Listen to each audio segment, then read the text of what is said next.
I'm Sarah. Rich is my big brother. Rich asked me to speak about his recovery and what it means to me. In order for you to fully understand exactly how much it means to me, you need to know that I've idolized my big brother my whole life. If you know Rich, you know he looks for the good in everyone, treats everyone like they're important to him, and can make anything funny. He has been my partner in crime, my closest confidant, and the person who could make me laugh like no one else. When addiction took that from me, I was devastated and heartbroken. I was angry at him and myself for letting such a horrible thing happen. One of my favorite authors describes falling in love like falling asleep, slowly, then all at once. That's how addiction came into my life and took my big brother. Slowly, then all at once. You often hear how having a loved one suffering from addiction is as if they've already died. I'm here to tell you that it might be worse. There's a sense of peace and closure in death, and there's nothing but chaos in addiction. A person you love becoming an addict is like them becoming a ghost. Not quite gone, but definitely not living. You can see them, feel them, hear them, but they're just floating through days, surviving one minute to the next. When Rich overdosed in the spring of 2016, I felt much differently than you might expect me to feel. I got the phone call and raced to the hospital. I don't actually remember much of the trip there. When I arrived, the doctor told me that the patient in his care couldn't be identified, so I couldn't see him. He finally let me in the room when I showed my driver's license and proved my name was tattooed across the John Doe's chest.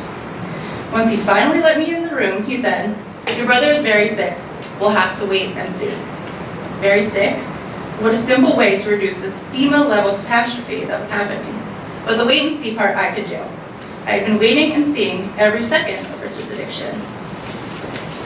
So at this point in the story, I'm sure you're expecting me to feel sad and angry and upset. Of course I was all of those things, but most of all, I was relieved. That's how sick addiction is. Seeing my big brother, unrecognizable, a piece of plastic, the only thing filling his lungs with air, brought me a feeling of relief. This is because after years of not sleeping for 1 minute during the night, feeling like I'm going to vomit every time the phone rings, I knew he was safe and warm and being watched around the clock. I'm very happy to say that I'm relieved now for much better reasons. I'm relieved to have my big brother back. Relieved that he is able to get excited about things again, whether that's getting another very sick someone into treatment or because he had a really good lunch. I'm relieved that I can sleep again and that I no longer feel like I'm going to puke all day. Most of all, I'm relieved for any of you that have a loved one facing addiction, because I know there's hope and life on the other side. I won't try and explain how grateful and indebted I am to MVP. Mr. Corson, you may not know me, but you're a celebrity in our family. What you and MVP have done for Rich, myself, and my family is nothing short of magic, and I simply cannot thank you enough. So I'm very proud to introduce my big brother, Rich.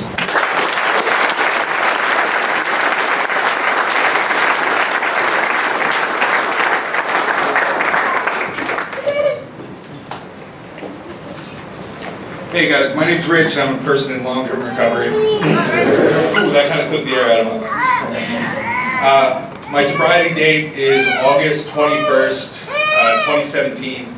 On August 20th, 2017, I got loaded for the last time. And I knew I was getting treatment, and I remember waking up in Keystone, which is like a pretty bad situation to start with. But I remember thinking, like, I'm either going to do this or like this is the end. And so, you know, after trying to like manipulate the situation, trying to get my counselors to send me back to South Philly, you know, I woke up one morning and like they talk a lot about the gift of desperation, but it was just the gift of exhaustion.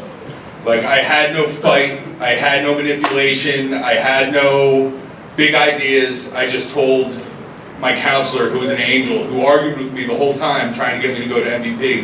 And I said, listen, like, my decision maker's broken, you tell me what I'm doing.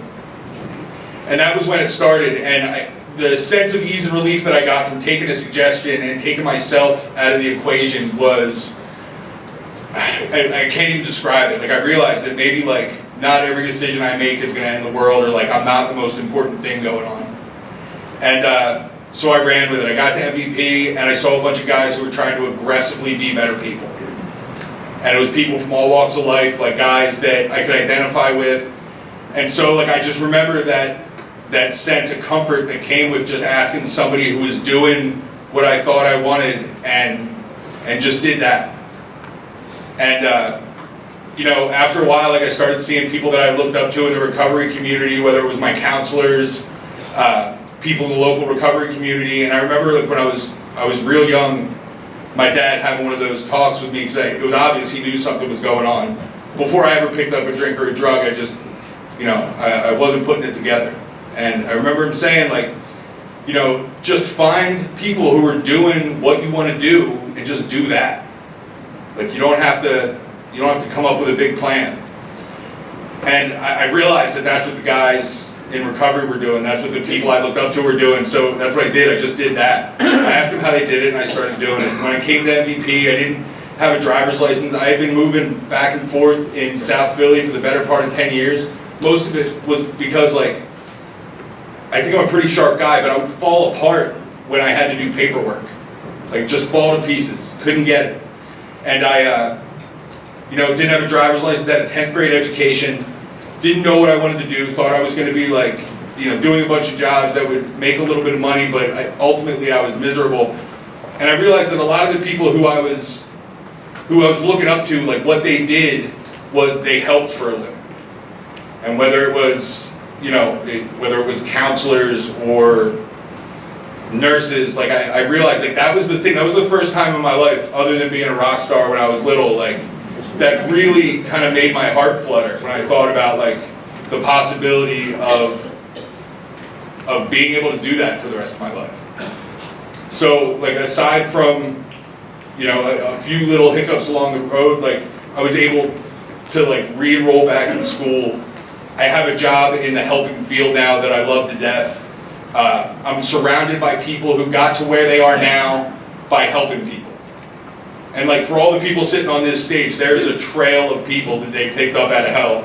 And it's just amazing to be able to call them friends, because like I give them all the credit in the world. Like I have a really hard time like when somebody says you did a great job, taking any credit for that. Because I see these people, my friends around me, my family, the recovery community, AA, MVP, and like Rich played such a small part in that.